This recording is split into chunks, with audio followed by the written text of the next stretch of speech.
What's the matter? What markings have you got here? Why have you stopped?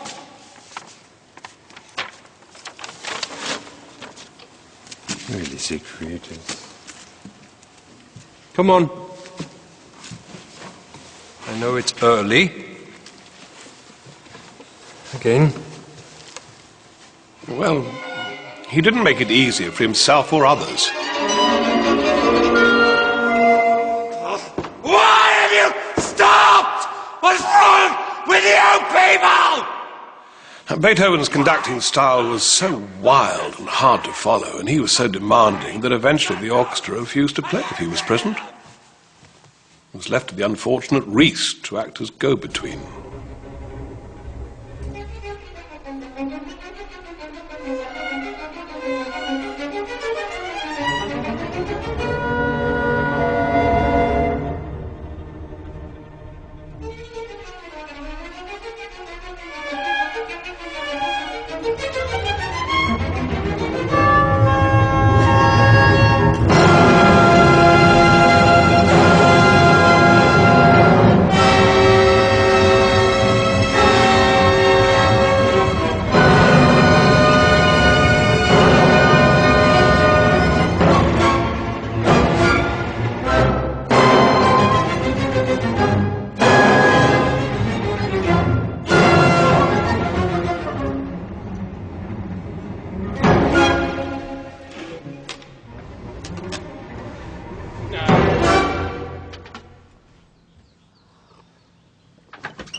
Sir, they say there is too much.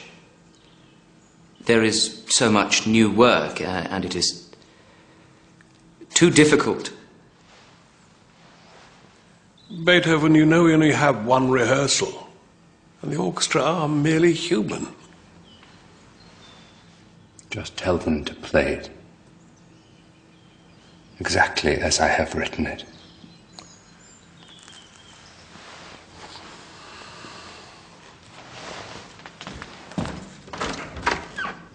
The orchestra eventually got through the enormous repertoire planned for the concert, and on a freezing cold December evening, hundreds of people flocked to an unheated Viennese theatre to see and hear the city's most famous resident.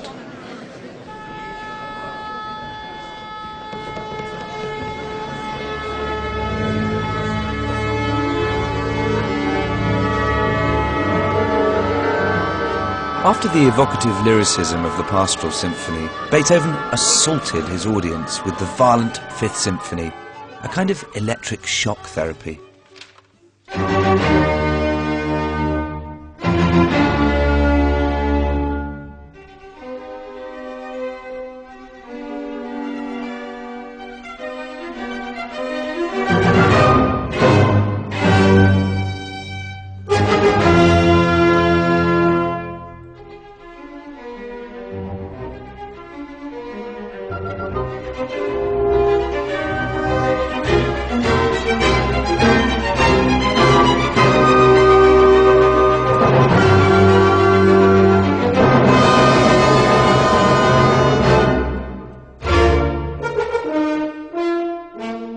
Starting with those four powerful notes. The Fifth Symphony is really an exercise in compression, in stark contrast to the Sixth Symphony, the Pastoral, which takes the same opening rhythmic fragment and expands it. It's interesting to look at these two symphonies side by side, and that's how Beethoven saw them, very much as a pair. And where the Sixth Symphony is lyrical and expansive, the Fifth Symphony is brutal and compact and lacking in any obvious melody. And unlike any symphony that had gone before, the whole piece is one through line towards the exultant finale. Beethoven uses a variety of musical devices to bring about this tremendous sense of climax, but none more so than the use of that opening rhythmic device. It's everywhere, and in fact it pervades his entire compositional output. Near the end of the third movement, the scherzo, Beethoven strips the music right back. the timpani just keeping that rhythmic cell ticking away. And it's out of this sparse sound world that the fourth movement erupts, pushing decibel levels to new heights. You hear piccolo and trombones for the first time in a symphony, and the whole orchestra explodes in this climactic finale, where Beethoven is taking us from minor to major, from darkness to a blaze of light.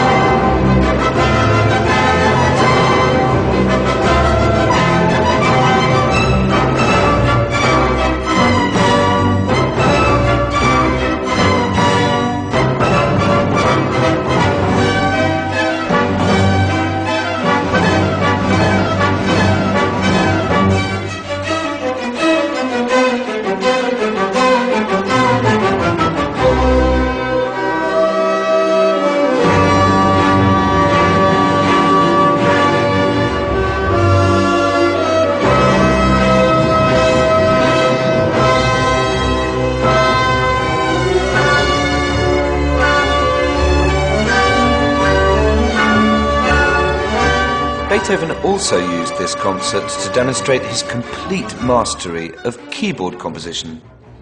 The fourth piano concerto signalled a startling new era for the role of the piano in a concerto. Invariably, the orchestra would lead before creating space for the piano, but Beethoven turns this on its head, starting with the solo piano. And not only that, he starts tentatively, almost in the manner of an improvisation. It's a very introverted beginning, the antithesis of the grand gesture.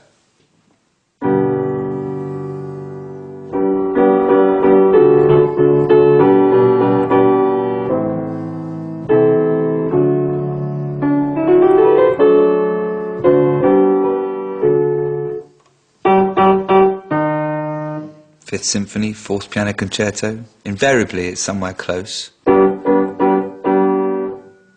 With this strange beginning, Beethoven is starting a conversation, or even a set of negotiations where the piano is attempting to dictate terms to the orchestra. The tension between the two is there right from the start. The orchestra come in a key which is completely foreign to the piano. So much of the time, this is conversation through discord.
The tension becomes much more pronounced in the second movement, where the orchestra and the soloists are determined not to engage with each other. They're almost in gridlock, two utterly alien musics at work.